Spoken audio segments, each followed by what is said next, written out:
Ratusan orang termasuk diantaranya jajaran Polres Nganjuk menggeruduk pasar hewan di Desa Kedondong, Kecamatan Bagor. Petugas kepolisian yang dipimpin oleh Kapolres Nganjuk AKBP Boy Jackson Situmorang ini membawa sapu, cangkul, selang air dan berbagai perlengkapan kebersihan lainnya. Mereka datang untuk melakukan kerja bakti dan sterilisasi sebagai bagian upaya penanggulangan penyakit mulut dan kuku PMK pada hewan ternak.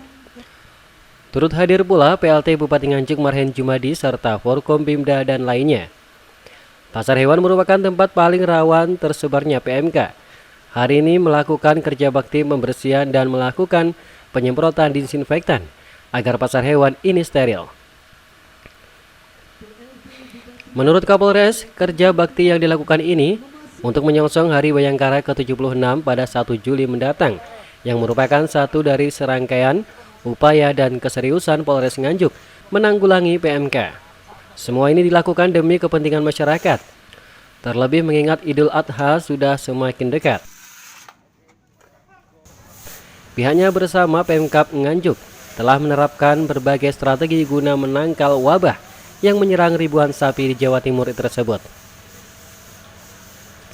Sejak beberapa waktu lalu, Dinas Pertanian Kabupaten Nganjuk telah membentuk tim yang secara khusus mendatangi lokasi dan memeriksa kesehatan hewan ternak milik warga. Petugas juga mendirikan titik pemeriksaan checkpoint di jalur lintas hewan ternak yang akan dijual ke pasar hewan.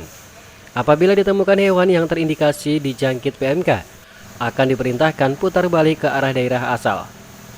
Adapun titik penyekatan tersebut ada di Kertosono, perbatasan Nganjuk, Jombang, Desa Sambikerep Nganjuk, Bojonegoro, Wilangan Nganjuk, Madiun, dan Desa Cermi Nganjuk, Kediri. Selain itu dilakukan pula penyuluhan PMK, penutupan sejumlah pasar hewan, hingga lockdown di tingkat desa.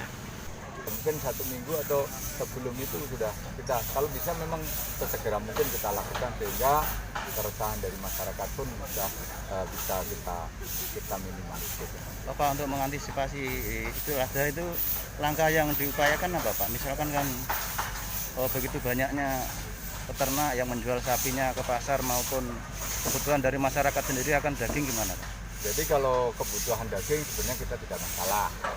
Yang kedua itu kita memang mengantisipasi bagaimana penyebaran PMK ini tidak masif kan seperti itu. Jadi ya langkah-langkah kita seperti yang disampaikan oleh Pak Bupati tadi, kita terus mengevaluasi seperti apa ini kerjasamanya semuanya, tidak bisa kita satu pihak. Jadi dari sisi peternaknya kita prihatin, dari sisi pedagangnya juga bisa memahami, artinya jangan sampai dari ini dipindah ke yang lain gitu. Jadi kan ada proses penyebaran juga, dan ini kita upayakan juga nanti modelnya ketika screeningnya sapi masuk di pasar itu seperti apa.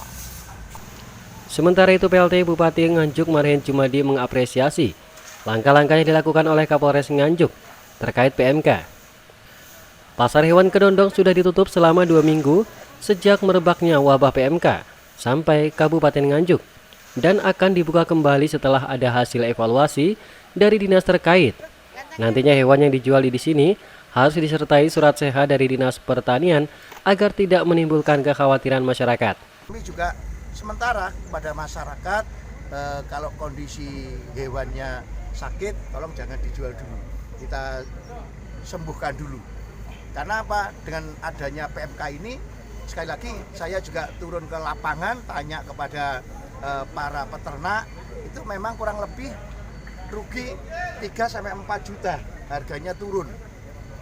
Peternak merasa rugi karena sekarang katakanlah dari 20 misalnya aja turun sampai 15 sampai 16. Begitu pula kalau harganya 15 bisa turun sampai 10 sampai 11 bisa seperti itu. Ini ringnya saja. Maka dari itu yuk kita bantu, tolong juga media, tolong buat dibantu Pemda untuk Nganjuk selalu kondusif, selalu aman, tentram, termasuk juga memberikan edukasi kepada masyarakat yang berkait dengan penyakit mulut dan kuku di Kabupaten Nganjuk. Upaya terkait jelang Idul Adha Pak? Untuk sapi yang sudah terkena itu gimana Pak? Yang sapi yang sudah terkena kita melakukan beberapa langkah. Yang pertama yaitu kita sterilisasi kandang, ya, kandang. Kita lakukan penyemprotan, nanti dilakukan oleh BPBD. Maka masyarakat yang sapinya itu kena PMK, maka bisa menghubungi kami. Maka BPBD itu di samping data dari KKP, dinas KKP, dari BPBD juga turun langsung ke lapangan. Kira-kira mana yang kira-kira membutuhkan untuk penyemprotan. Dari Nganjuk, Jawa Timur, Tim Liputan SRTV.